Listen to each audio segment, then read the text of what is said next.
나오미의 남편 엘리멜렉의 친족으로 유력한 자가 있으니 그의 이름은 보아스더라.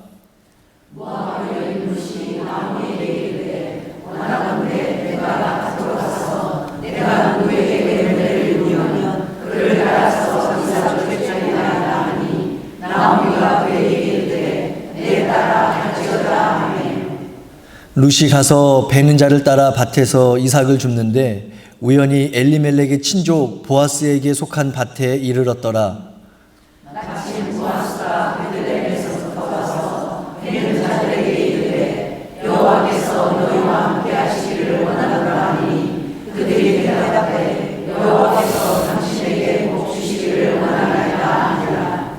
보아스가 베는 자들을 거느린 사환에게 이르되 이는 누구의 소녀냐 하니 베는 자들을 거느린 사환이 일어났다가 이르되 이는 나오미와 함께 모압에서 돌아온 모압 소녀인데 다 같이 그의 말이 나로 베는 자를 따라 단 사이에서 이삭을 줍게 하소서 하였고 아침부터 와서는 잠시 집에서 쉰 외에 지금까지 계속하는 중이니이다. 아멘. 하나님의 말씀입니다. 할렐루야. 룻기서를 읽어보면 어떤 생각이 드세요? 참 잘 짜여진 한 편의 이야기와 같다 생각이 들지는 않으세요? 저는 룻기서를 보면서 묵상할 때마다 참 기승전결이 잘 이루어진 한 편의 드라마, 한 편의 영화 같은 느낌을 저는 참 받아요.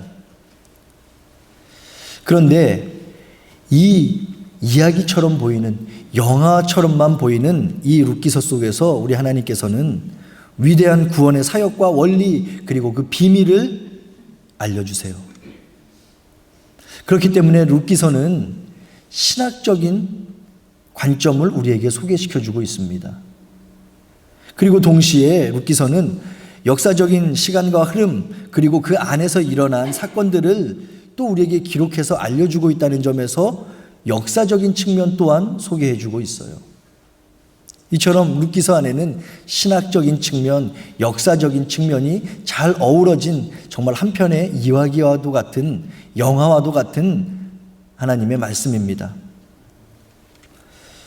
오늘 본문의 내용이 앞서 기록되어 있었던 룻기 1장, 지난주 수요일날 우리 나누었죠. 그 내용이 나오미 가족이 모압으로 왜 건너가게 되었는지, 그 이유와 또 그 목적이 무엇이었는지를 우리들 잠깐 나누었었어요. 그리고 룻기를 이끌어갈 인물들의 소개를 우리들 잠깐 나누었었죠. 그러면서 오늘 함께 살펴보려고 하는 2장의 내용을 보니까 이제 정말로 본격적인 룻기의 이야기가 시작됩니다.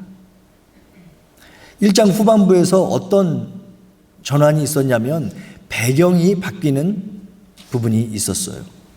그러니까 다시금 모압 지방에 있다가 돌아와서 원래 이 나오미가 있어야 할 고향이자 하나님 약속의 땅 베들레헴으로 다시 귀환하면서 맞춰졌잖아요. 1장이. 기억하시죠? 그러면서 그곳에 있던 사람들이 저희가 나오미가 아니냐 수근수근 됐다라는 내용을 우리가 다루었었어요. 자, 이제 2장을 살펴보면은 본격적으로 나오미와 룻이 그곳에서 정착하며 적응하며 살아가는 모습이 등장하고 있습니다. 그들의 현재 상태가 어땠을까 생각을 한번 해보세요. 이제 갓 베들레헴으로 도착을 했어요. 참 다시금 하나님 약속의 땅에 돌아온, 고향에 돌아온 나오미의 심정이 막 설레임과 기대와 열정으로 가득했을까요? 물론 제가 나오미가 아니기 때문에 이랬을 것이다라고 짐작밖에 못하죠. 그런데 우리들 지난주에 나누었던 것처럼 룻기서 1장 20절 그리고 21절의 기록을 보니까 떠나갈 때의 풍족함이 전능자의 심판으로 인해서, 전능자의 징벌로 인해서 몸과 마음 또 그 모든 소유가 완전히 비어있다라고 이야기해요. 그러면서 낙심하고 절망하면서 이야기하죠. 나를 더 이상 나옴이라 부르지 말고 마라라 불러라. 이 고백을 통해서도 지금 나오미의 심적인 상태가 얼마나 힘들고 연약해진 상태인지를 우리는 짐작하게 됩니다. 그리고 며느리였던 룻은 또 어땠을까요? 말로만 듣던 낯선 땅에 이제 도착은 했는데 이제 새로운 삶을 여기서 살아가야 되는데 막막했을 거예요. 어찌할 바를 몰랐을 거예요. 그리고 이제 내가 어머니를 모시고 이곳에서 잘 정착해서 살아야 되는데 뭐를 해야 될지도 사실 잘 모르지 않았을까 생각을 해봅니다. 불안과 염려가 있었겠죠. 지난 주일에 설교로 나누었던 것처럼 삶의 염려가, 근심과 걱정이 이 두 여인에게 있었을 것입니다. 이처럼 처절하고 암담하며 답답한 상황 속에서 오늘 본문의 2장은 시작되고 있어요. 오늘 이 아침 저와 우리 성도님들에게 허락해 주신 이 본문 말씀 살펴보면서 이 작고 연약하고 병들었던 이 힘든 여인들, 마음의 병, 정말 낙심, 절망, 그런 가운데 있었던 이 여인들 어떻게 하나님께서 바꾸어서 쓰시는지, 또 하나님께서 이 여인들을 우리에게 소개해 주시면서 우리들에게 어떠한 삶의 모습을 원하시는지를 발견하시고 깨닫게 되는 은혜가 있기를 간절히 소망합니다. 우리들 자주 보는 드라마나 영화의 내용들 볼 때, 또 많은 사람들이 부르는 대중 가요들을 살펴봐도 우연이라는 말을 참 좋아해요. 어떤 연극의 장치로서, 어떤 드라마나 영화의 장치로서 우연이라는 것을 참 자주 사용하는 것을 봅니다. 특별히 어떨 때 우연이 사용되죠? 누군가를 만났을 때. 그런 운명적이고 극적인 상황 속에서 이 우연이라는 삶의 요소를 사람들이 많이 이야기합니다. 그리고 이러한 우연들이 한 번만 일어나지 않죠. 그런 드라마 보면. 아니, 저게 말도 안 되지. 드라마 같은 일이네. 막 이러잖아요. 드라마를 보면서도 우리가. 그런 우연이 한 번만 일어나지가 않아요. 반복해서 계속 일어납니다.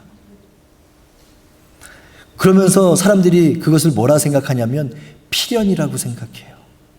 우연이 반복되면 필연이다. 그리고 우연한 만남이 또 반복되면 그거를 뭐라 그러는지 알아요? 인연이라고 해요. 이러한 정서들을 사람들은 때로는 우리들 일상에 살아가면서 누리는 작은 행복과 기쁨, 행운 정도로 여기기도 해요. 그렇기 때문에 힘들고 어려운 세상 살아가면서 크든지 작든지 우연한 기회에 누구를 만나게 되고 얻게 되는 그 기회와 행운들을 우리 사람들은, 우리 인간들은 나도 모르는 사이에 꿈꾸고 기대하면서 살아갈지도 모르겠습니다. 그런 이해와 맥락 속에서 우리는 오늘 본문의 말씀 쭉 읽어 내려갈 때에 우리의 눈을 멈추게 하는 두 가지의 단어가 있음을 보게 돼요. 3절에 나오는 우연히라는 단어, 그리고 이어서 4절에 등장하는 마침이라는 단어입니다. 이 같은 표현이 사용된 본문의 상황이 무엇인가 잠깐 소개를 해드리면, 밭에서 떨어진 이삭을 줍던 룻이 우연히 누구의 밭에 이르렀대요? 보아스의 밭에 이르렀대요. 그때 성경은 우연히 보아스의 밭에 이르렀더라 이야기합니다. 그리고 나서 또 마침 그곳에 방문했던 보아스를 소개해 줄 때 사용했어요. 보아스가 계속 그곳에 있었던 것은 아닌가 봐요. 그죠? 계속 그 자신의 밭에 머물고 있었던 것이 아니라 다른 데에 있다가 베들레헴에 있다가 자신의 밭으로 돌아왔는데 마침 그때가 롯이 자신의 밭에서 이삭을 줍던 때였다라는 거예요. 오늘 설교의 서두에서 오늘 본문이 룻기서 전체의 그림 속에서 이제 처음 본격적인 이 여정이 시작된 것이다 라고 소개를 드렸고, 또 한 가지 중요성, 보아스가 등장한다는 점에서 중요하다 생각하는데, 이 보아스가 이 4절의 말씀에서 등장하고 있어요. 그런데 이렇게 중요한 등장인물이 우리에게 소개되는 데 있어서 어떠한 표현을 하고 있냐 보니까 마침이라고 표현하고 있어요. 그러니까 오늘 이 룻기의 이야기를 이어가시는 하나님께서 우연히 그리고 마침이라는 단어를 사용하시면서 우리에게 말씀하시고자 하는 것이 있다는 거예요. 우리가 언뜻 생각해 볼 때 보아스와 룻의 만남이 정말로 우연히 그리고 마침이라는 그 단순한 단어로 설명되는 것으로 보여요. 지금 저 나와 있는 구절들만 바라보면. 그런데 그 만남이 정말로 우연일까요? 지난주에 룻기의 저자가 궁극적으로 말하고자 하는 이 룻기의 핵심 메시지, 그것이 무엇이냐, 그리고 그 메시지를 전하기 위해서 그 이야기를 이끌어가는 주인공이 누구냐라고 질문했던 거 기억하세요? 룻기의 주인공이 누굽니까? 되게 고민하는 듯한 눈빛으로. 벌써 성경 제목부터가 룻기잖아요. 룻기서의 주인공은 룻이에요. 그리고 나옴이라는 어머니, 그리고 보아스라는 미래의 남편도 주인공의 역할을 할 수 있죠. 그런데 우리는 진짜 룻기의 주인공이 따로 있음을 깨달아야 돼요. 룻과 나옴이 그리고 보아스라는 그 인물들을 통해서 자신의 계획과 섭리 가운데 그들의 삶을 인도하시고 보호하시고 회복시키시는 하나님이 바로 룻기서의 주인공이십니다. 그러면 오늘 본문을 통해서 이 룻기서의 주인공이신 하나님께서 우리에게 알려주고자 하는 것이 무엇인가? 그것을 우리가 찾아내기 위해서 가장 먼저 우리가 정리해야 될 게 있어요. 좀 전에 우리가 얘기했던 거죠. 3절과 4절에 마침과 우연이라는 이 단어, 정말로 세상의 사람들이 이야기하고 사용하는 의미 그대로의 마침과 우연인지, 아니면 그 단어 안에 숨겨져 있는 어떤 성경적인 원리가 있는 것인지를 찾아보는 것이 우리에게 가장 먼저 필요해요. 지난 1장과 오늘 2장 본문의 전체적인 내용을 살펴보면 이제 드디어 베들레헴으로부터 돌아온 나오미와 룻은 하나님께서 이제 허락하셨던 헤세드, 즉 우리 인간의 삶에 간섭해 주시고 인도해 주시는 크고 놀라운 은혜를 계속해서 쉬지 않고 경험하고 있음을 발견하게 됩니다. 왜냐하면 그녀들은 가장 좋은 때를 허락해 주시는 하나님의 은혜를 누렸었기 때문에 그래요. 룻기서 1장 22절을 보면 알 수 있는 것처럼 성경은 나오미와 룻이 베들레헴에 돌아왔을 그 시기를 언제라고 밝힌다고요? 볼이 추수할 때. 이때가 뭐냐면 앞으로 이 보리 추수와 관련해서 어떤 일들이 일어나게 될 거야 라는 암시를 주는 거예요, 성경이. 그리고서 이제 텅 빈 모습으로 절망과 낙담 가운데 돌아온 나오미와 룻에게 실제적으로 허락될 어떤 은혜가 있음 또한 추수할 때가 알려줍니다. 그러니까 당시의 환경 속에서 보호자가 없었던 그녀들이었어요.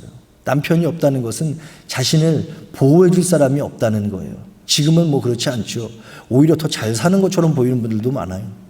근데 이 당시에는 사회적으로나 뭐 과부가 살아갈 수 있는 환경이 아니었습니다. 생계를 유지하고 생명을 계속해서 보존하기 위해서 하나님께서 어떤 일을 해주실 것이다라는 그 약속의 암시가 그녀들이 도착한 보리 추수의 때 안에 들어있다는 거예요. 그리고 그 보리 추수의 때라는 시간적 의미는 거기에 그치는 것이 아니에요. 오늘 본문이 어디서 일어나고 있죠? 밭에서 일어나고 있어요. 추수밭에서. 이삭을 주러 다른 사람 소유의 밭에 가는 그녀들의 모습을 보여주기 위해서 룻의 든든한 보호자이며 놀라운 하나님의 구속사역을 이어가게 할 미래 남편 보아스를 만나게 하세요. 이것이 보리 추수의 때가 가지고 있는 의미입니다. 4절에 마침 보아스가 베들레헴에서부터 왔다고 성경은 말해요. 단순히 시간적으로 볼 때 많고 많은 날이 있었을 텐데 그날 중에 하필 오늘 그때에 밭의 주인인 보아스가 바닥에 떨어진 이삭을 줍고 있던 룻을 만나고 있는 거예요. 세상의 사람들이 흔히 이야기하는, 또 단순히 신기해하는 운이 좋았다, 참 재수가 좋다라는 정도로 이해할 수 있을까요? 아니면 그저 어쩌다 보니까 우연히 겹쳐서 그런 거야 라고 이야기할 수 있을까요? 우리는 하나님이 일하심에는 결코 그런 일이 일어날 수가 없어요. 하나님 안에 결코 우연은 없습니다. 성경의 근거가 있는 말이에요. 우리 찬송으로도 부르죠. 우리 만남은 우연이 아니야. 웃지도 않는 거 보니까 진짜 찬송가인 줄 아시는가 보네.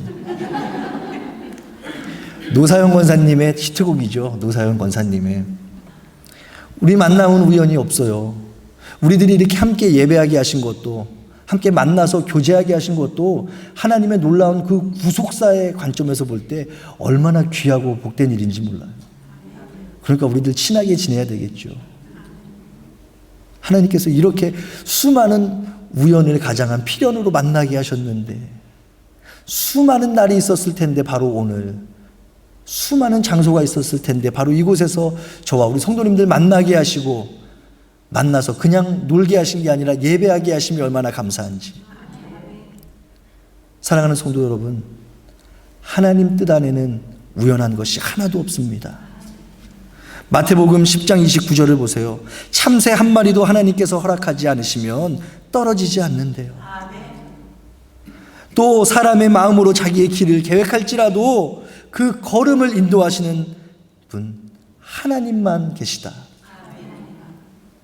우리 인간의 입장에서 볼 때는 우연처럼 보이는 그 일들이 우연이 아닌 하나님의 계획과 섭리 가운데 일어난 것임을 성경은 분명하고도 확실하게 우리에게 이야기합니다. 따라서 이 같은 관점에서 오늘 본문에 나타나는 보리추수의 때 나오미와 룻에게 더없이 중요하고 가장 적절하며 가장 완벽한 때였어요. 하나님께서 미리 준비하시고 예비하셨던 그 은혜의 때였음을 우리는 성경의 기록들을 통해서 깨닫게 되는 거죠. 바로 이것이 나의 모든 것을 아시는 하나님, 나의 모든 필요와 도움을 아시는 주님께서 우리에게 허락하시는 모습인 줄로 믿습니다. 오늘 이 아침 함께 예배하는 우리에게 그러한 하나님에 대한 기대가 있으면 좋겠어요. 내가 설령 기대하지 못할 때라도 하나님 나에게 가장 좋은 것을 주기 위해서 보리 추수의 때를 준비해 놓고 계셨다는 사실, 믿어지는 은혜가 우리 모두에게 있기를 바랍니다. 가장 먼저 첫 번째로 나오미와 룻이 경험했던 이 우연을 가장한 하나님의 인도하심, 가장 좋은 때를 허락해 주셨던 은혜가 그것이었다면, 두 번째로 그녀들은 만날 만한 사람을 만나게 해주시는 하나님의 은혜를 경험했습니다. 1절에 보면 나오미의 남편 엘리멜렉의 친족으로 유력한 자가 있으니 그의 이름은 보아스더라 라고 짧고 간략한 소개를 하고 있어요. 근데 저 짧고 간략한 소개 안에서도 우리는 그 안에 담겨져 있는 여러 가지 의미를 발견할 수 있게 됩니다. 가장 먼저 본문은 새로운 등장인물 이 보아스가 엘리멜렉의 친족이었다고 소개를 해요. 왜 이 같은 소개가 나타나고 있냐면 당시의 문화와 사회적으로 그는 그녀들에게 없어서는 안 될 가장 중요한 사람이었기 때문에 그렇습니다. 우리들에게는 익숙하지 않지만 당시에는 고엘 제도라는 어떤 사회적인 제도가 있었어요. 이게 긴 설명이 필요하지만 짧게 이야기하면 당시에는 친족들끼리, 혈통끼리, 혈육끼리 같이 살았잖아요. 그러니까 그런 상황 속에서 내 형제의 재산, 내 작은아버지의 재산, 자기 가문의 재산을 지키기 위해서, 그리고 또 생명을 계속해서 유지하기 위해서 고엘 제도라는 것이 있었대요. 그게 어떤 거냐면 형제나 가까운 친족이 갑자기 죽게 되었다 그래 봐요. 그러면 아까 제가 말씀드렸던 것처럼 남편이 없는, 보호자가 없는 과부가 당시에 살아가기에 좋은 환경이었다고 했나요? 아니죠. 그렇기 때문에 그런 약자들을 보호해 주기 위해서 가업이 끊어지지 않도록, 그 가문이 계속해서 이어지도록 계대 결혼이라는 것을 통해서 혈통을 계속 유지하게 했어요. 그 어떤 과부라든지 이제 혼자 된 여인을 그냥 두지 않고 자기가 거두어서 드리는 거죠. 그래서 그 혈통을 낫게 해주면서 그 가문을 이어지게 하거나, 아니면 그가 가문에 있던 기업을 대신 자기가 사서 혈연 공동체들끼리 재산을 보호해 주는 거예요. 그리고 가문을 보호해 주는 제도입니다. 이런 배경을 살펴볼 때에 오늘 본문 1절에 엘리멜렉, 즉 나오미의 남편이자 룻의 시아버지인 엘리멜렉의 친족으로 소개되고 있는 보아스는 누구냐면 이 룻의 정당하고 합당한 보호자라는 거예요. 곧 기업물을 그 위치에 있던 사람, 자신의 생명을 계속해서 지원해 주던 그런 사람이 바로 보아스였다는 사실입니다. 그렇기 때문에 오늘 우리 본문을 통해서 이 사회적인 기반도 하나도 없었던 나오미와 룻, 그리고 보호자도 없었고 의지할 것 하나 없었던 그녀들에게 반드시 필요했던 사람이 바로 누구였다고요? 보아스였다는 사실을 알게 되는 거예요. 그렇습니다. 우리 하나님께서는 그녀들이 꼭 만나야 했던 사람, 보아스를 만나게 하신 하나님의 은혜를 경험하게 해주셨어요. 그리고 또 한 가지 설명이 붙지요. 엘리멜렉의 친족 다음으로 붙는 설명이 저기 있죠. 유력한 자가 있으니 그 이름은 보아스더라. 유력했대요. 그 단어가 가지고 있는 것이 뭐냐면 신체적인 힘이 있었다는 거예요. 경제적인 능력도 있었다는 거예요. 군사적인 힘까지도 가지고 있었다는 것을 유력한 자라는 단어를 통해서 우리는 짐작하게 됩니다. 그런데 특별히 문맥 속에서 우리가 그 이후에 나오는 보아스에 대한 설명을 보면서 우리가 파악할 수 있는 보아스의 특징적인 성격이 있어요. 재산이 많았을 뿐만 아니라, 그렇게 힘과 능력이 있었을 뿐만 아니라 사회적으로도 유능하고 존경받는 사람이었다는 거예요. 단지 돈만 많은 사람, 힘과 능력만 출중했던 것이 아니라 도덕적으로나 인격적으로나 탁월한 성품을 지니고 있었던 인물이 바로 보아스였습니다. 이처럼 하나님께서는 나오미와 룻에게 혈통적으로 반드시 만나야 했으며 사회적인 능력, 도덕적인 성품 모두를 지니고 있던 보아스라는 그 인물을 그녀들이 가장 절실하게 필요했을 때에, 그래서 반드시 만나야 했을 때에 완전하게 준비된 보아스를 만나게 하신 은혜를 허락해 주셨다는 사실, 우리가 오늘 본문을 통해서 발견할 수 있어야 합니다. 지금까지 살펴본 것처럼 나오미와 룻에게 하나님께서는 정말로 이르지도 또 늦지도 않은 가장 좋은 때를 허락해 주셨음을 보게 됐어요. 그리고 만나야만 하는, 또 만날 만한 사람을 만나게 해주셨던 그 헤세드의 은혜를 다시 한번 우리에게 소개해 주십니다. 그래서 이 모든 사건이 가지고 있는 의미, 그리고 더 나아가 어떤 일이 일어날 것이고 또 그 일이 어떤 결과로 나타나게 되었다, 모든 것을 알고 있는 저와 우리 성도님들은 오늘 본문에서 일어난 이 일들이 정말로 단순히 우연이라는 말로, 마침이라는 말로만 설명되지 않는다는 것을 다시금 확신하게 되는 거예요. 모든 것을 아시고 우리를 향한 놀라운 계획을 준비하신 하나님의 섭리가 있습니다. 그것이 비록 내가 알지 못할 때라도 하나님의 그 섭리와 계획은 멈추지 않는다 말씀드렸죠. 그런 하나님의 은혜, 섭리와 계획, 인도하심과 보호하심이 오늘 본문의 증거로 우리에게 소개되고 있는 거예요. 믿음 없는 사람처럼 마침이라는, 우연이라는 단어로 하나님의 일을 격하시키지 마세요. 우리 삶 속에 일어나는 크고 작은 일들이 있습니다. 정말로 어떻게 내가 이것이 필요한데 참 마침 이분이 나에게 이걸 갖다 주셨네. 우연히 내가 어딜 갔는데 저분 만나서 참 어떤 일을 하게 되었네. 사랑하는 성도 여러분, 하나님의 계획입니다. 그 계획 가운데 참 오늘 재수가 좋구나. 난 참 오늘 운이 좋구나. 하나님께 감사하지 않고 그런 스스로의 마음 가지시지 않기를 바라요.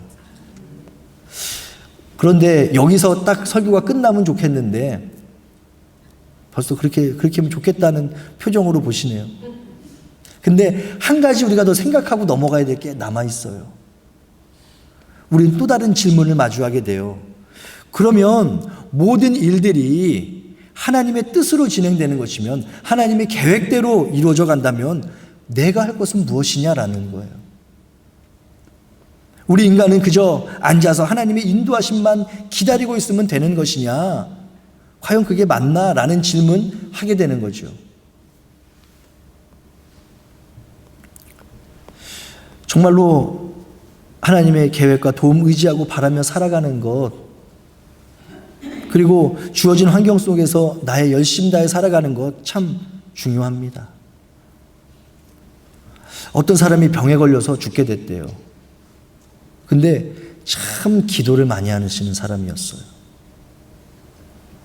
그래서 내 병 하나님께서 고쳐주신다. 내 병 세상의 치료, 세상의 의사, 세상의 약 필요 없어. 내가 기도하면 하나님 나의 병 낫게 해주실 거야. 확신 가지고 기도해요. 막 병원도 안 가고 날마다 기도하고 찬송하고 예배드리면서 내 병 고쳐달라고 간절히 막 하나님께 부르짖는 거죠. 그러고 나서 그 다음날 정말로 감격스럽게도 하나님 곁으로 그가 갑니다. 죽었다는 거예요. 그러고 나서 하나님께 불평해요. 하나님, 나는 정말로 하나님이 내 병 고쳐주실 줄 믿었다고. 내가 그래서 그렇게 간절하게 기도하고 열심히 예배했다고. 그러니까 하나님 뭐라 말씀하시냐면, 네가 그렇게 열심히 기도하고 예배드려서 내가 너에게 의사도 보내줬고 너의 병을 고칠 수 있는 약도 너에게 보내줬는데 네가 그것을 왜 거절하니? 기도와 말씀 중요합니다. 그렇지만 거기에 더해서 하나님께서 우리에게 허락해 주시는 어떤 다른 은혜들 기대해야 됨을 우리는 깨닫게 되는 거예요. 내가 생각하는 방법으로 이루어지지 않는다면 그것이 하나님의 응답이 아닌 줄로 착각해요. 얼마나 가슴 아프고 안타까운 일인지요. 좀 전에 말씀드린 거 물론 만들어낸 얘기지만 우리 신앙의 균형을 생각해 보는 의미 있는 이야기라 생각합니다. 하나님의 계획과 도움 의지하고 바라며 살아가는 것, 그리고 또 그 주어진 환경 속에서 열심과 능력으로 최선을 다해 살아가는 것, 이 두 가지 모습이 적절하게 균형을 이루어야 건강한 신앙이라는 거예요. 만일 어느 한쪽으로 치우친다면 아까 그 사람처럼 맹목적이지만 정말로 기도의 응답이 나타나지 않는 신앙이 될 수도 있고, 반대로 기도하는 것도 하지 않고 그저 내 열심으로만 살아간다면 정말로 믿음 없음의 모습으로 하나님 원하시지 않는 열심으로 살아가게 될지도 모른다라는 거예요. 그런 의미에서 오늘 본문은 우리에게 적절한 신앙의 교훈의 모습도 보여주고 있어요. 나오미와 룻을 보면 정말로 하나님이 하셔야 할 일, 그리고 자신들이 해야 할 일을 정확하게 구별해서 합니다. 빈털터리로 베들레헴에서 돌아온 그녀들, 정말 마음이 무겁고 절망 가운데 있었지만 무기력하게 그냥 앉아있지 않았어요. 2절을 보세요. 원하건대 내가 밭으로 가서 누구에게 은혜를 입으면 그를 따라서 이삭을 줍겠다 이야기해요. 비록 우리에게 나에게 밭은 없지만 밭이 있는 주인에게 부탁을 해서라도 떨어진 이삭이라도 내가 주워올게요 라는 거예요.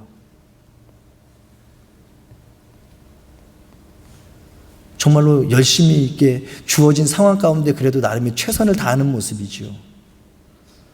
거기서 그치지 않습니다. 룻이 어떤 자세로 일했는지 오늘 7절을 보면은 알 수 있어요. 아침부터 와서는 잠시 집에서 쉰 외에 지금까지 계속하는 중이니이다 이야기해요. 어떤 설명이 여기서 더 필요합니까? 여기서 어떤 신학적인 성경적인 해석이 더 필요해요? 그녀의 그러한 열심과 열정의 결과 우리들은 너무나도 잘 알고 있어요. 밭 주인에게 받을 은혜를 입어요.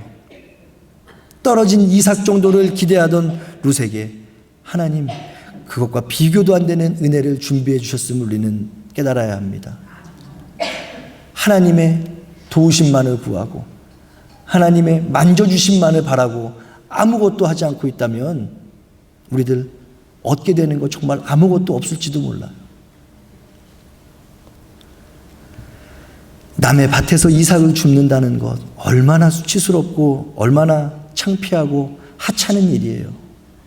참 내가 내 신세가 이렇게 한탄하게 되어서 망하게 되어서 이런 자리까지 올라왔구나. 비참한 상태였을 거예요. 그런데 룻은 그러지 않았어요. 그 원동력이 무엇입니까? 룻기서 1장 16절에 나오죠. 어머니의 백성이 나의 백성이었기 때문에, 어머니의 하나님이 나의 하나님이었기 때문에 그런 하나님의 은혜를 그녀들은 계속해서 바라고 구했던 거예요. 그러면서 그 자리에 절망하고 낙담하여 앉아있지 않고 그 은혜를 구하며 자신이 할 수 있는 최선의 것을 했던 거예요. 다른 사람들이 볼 때 아무리 하찮은 거였어도. 먼 훗날 이루어지게 될 이 이야기의 결말이 뭔지 아세요? 보아스와 결혼을 하죠. 그것이 끝이 아니에요. 예수님의 족보에 그녀의 이름이 오르게 되었음을 우리는 기억해야 합니다. 하나님의 은혜를 구하며 지금 내가 할 수 있는 가장 작은 것이라도 최선을 다해 했더니 아침부터 와서는 잠시 집에서 쉰 외에 지금까지 계속하는 그런 열심을 다해서 살아갔더니 하나님 응답해 주셨어요. 말씀을 정리합니다. 오늘 본문 말씀 보면서 우리는 어떤 자세, 어떤 모습으로 이 땅 살아가야 되는지에 대한 힌트를 얻게 돼요. 하나님 모르는 세상의 사람들 같이 살다 보면 맞이하는 가끔 그 운수 좋은 날, 또 별다른 의미 없이 우연히 누리게 될 행운 기대하며 살아가고 있는 것은 아닌지요? 아니면 그냥 단순히 열심히 살다 보면 좋은 날 오겠지, 언젠가는 사람을 통해서든 상황을 통해서든 일이 풀릴 날이 오겠지, 막연함 속에서 살아가고 있는 것은 아닙니까?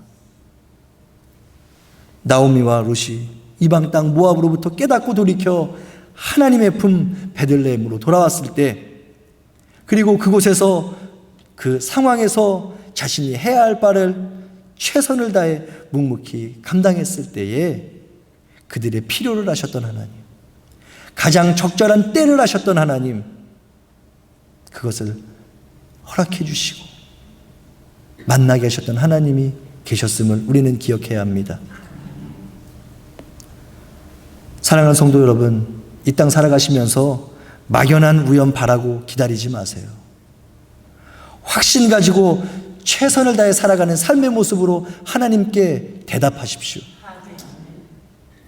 룻을 향한 원대한 계획을 가지셨던 하나님, 그녀를 다윗의 족보는 물론 예수님의 족보에까지 이름을 남기게 하시고 위대한 성경의 인물로 세워주신 하나님께서 우리에게도 그런 은혜 허락해 주실 거예요. 가장 적절한 때를 허락해 주시고 만날 만한 사람을 만나게 되는 은혜, 우리 앞으로의 삶 가운데 풍성케 될 줄로 믿습니다. 기도하겠습니다. 지금은 우리 구주 예수 그리스도의 무한하신 은혜와 우리 아버지 하나님의 놀라우신 사랑과 성령의 감동, 감화, 충만하게 교통하심이 특별히 우리 삶에 우연이 없음을, 그리하여 모든 것이 주님의 섭리요 인도하심이며 은혜임을 다시금 깨달아 그런 주님과 늘 동행하고 의지하며 이 땅 살아가기를 결단하는 모든 성도들 머리머리 위에, 그리고 그들의 가정과 손과 발로 하는 모든 생업들 위에 이제로부터 영원토록 함께 계시기를 간절히 축원하옵나이다. 아멘.